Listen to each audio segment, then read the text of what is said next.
موضوع ہے جناب قرض حسنہ کی فضیلت و اہمیت، احکام و مسائل اور معاشرتی فوائد اور اسلامی تعلیمات۔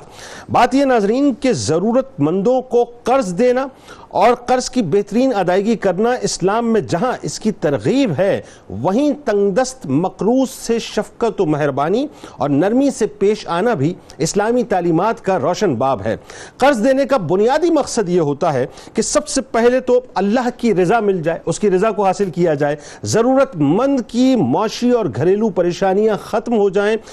وہ یعنی جو قرض دینے والا ہے اور اس کے گھرانے جو ہیں یعنی وہ بھی عافیت میں آ جائیں، اللہ کی رحمتوں کے نزول ان کے اوپر ہو، اور وہ جو قرض لینے والا ہے اور اس کے جو گھر والے ہیں وہ کسی غلط قدم کو اٹھانے سے بچ جائیں، ان کی عزت اور آبرو بچ جائے اور وہ اس مشکل سے نکل کر اپنے قدموں پر کھڑے ہو جائیں۔ میں نے آپ کو مختصراً ناظرین بتلایا ہے۔ اس مثبت سوچ کے تحت اچھی نیتوں کے ساتھ دیا جانے والا قرض ثواب کا ذریعہ تو یقیناً بنے گا، ساتھ ساتھ معاشرے میں ناظرین دولت کے عدم توازن کو بھی کم کرے گا اور معاشرہ ترقی کی جانب انشاءاللہ گامزن ہوگا۔ ناظرین کرام، پہلے تو ذرا ایک مطلقاً فارمولہ میں آپ کو سمجھا دیتا ہوں تاکہ بات ذرا سمجھ آ جائے کہ سرکار مدینہ صلی اللہ علیہ وآلہ وسلم نے ارشاد فرمایا کہ جس شخص نے کسی مسلمان کی کوئی بھی دنیاوی پریشانی دور کی، اللہ تبارک و تعالی قیامت کے دن اس کی پریشانیوں کو دور فرمائے گا، اور جس نے کسی پریشان حال آدمی کے لیے آسانی کا سامان فرمایا، اللہ تبارک و تعالی اس کے لیے دنیا و آخرت میں سہولت کا فیصلہ فرمائے گا۔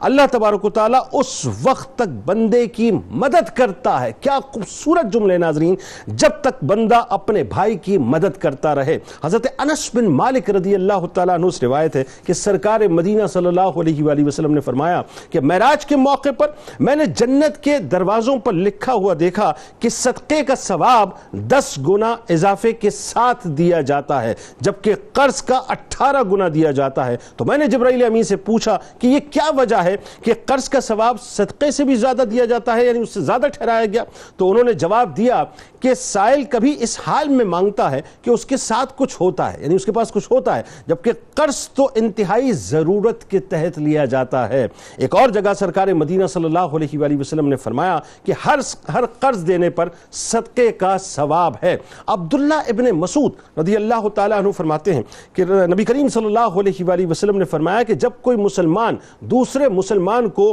2 دفعہ قرضہ دے تو یہ اس طرح ہے کہ اس نے اتنا ہی مال ایک دفعہ صدقہ کیا۔ نبی کریم صلی اللہ علیہ وآلہ وسلم کا ارشاد گرامی ہے کہ تم سے پہلے لوگوں میں ایک شخص تھا جس کے پاس اس کی روح قبض کرنے فرشتہ آیا تو اس سے کہا تو نے کیا نیکی کی ہے، یعنی اس سے پوچھا تو بولا میں نہیں جانتا۔ تو اس نے کہا کہ غور تو کر، اس نے کہا کہ اس کے سوا اور کچھ نہیں جانتا کہ دنیا میں لوگوں سے تجارت کرتا تھا اور ان پر تقاضا کرتا تھا تو امیر کو مہلت دے دیتا تھا اور غریب کو معاف کر دیتا تھا، بس اللہ تبارک و تعالیٰ نے اسے اس عمل کی وجہ سے ناظرین جنت میں داخل کر دیا۔ اسی طرح ایک اور جگہ سرکار مدینہ صلی اللہ علیہ وآلہ وسلم نے فرمایا کہ جو کسی تنگ دست مقروض پر آسانی کرے گا، اللہ تبارک و تعالیٰ دنیا و آخرت میں اس پر آسانی کرے گا۔ یاد رکھیے گا ناظرین کہ مقروض سے ہمیشہ نرمی اور حسن سلوک سے پیش آنا چاہیے، کیونکہ اللہ نے آپ کو مالدار بنایا ہے اور وہ آپ کا قرضدار ہے۔ اسی طرح قرضدار کو چاہیے کہ قرض لیتے وقت اپنی نیت کا قبلہ درست رکھے،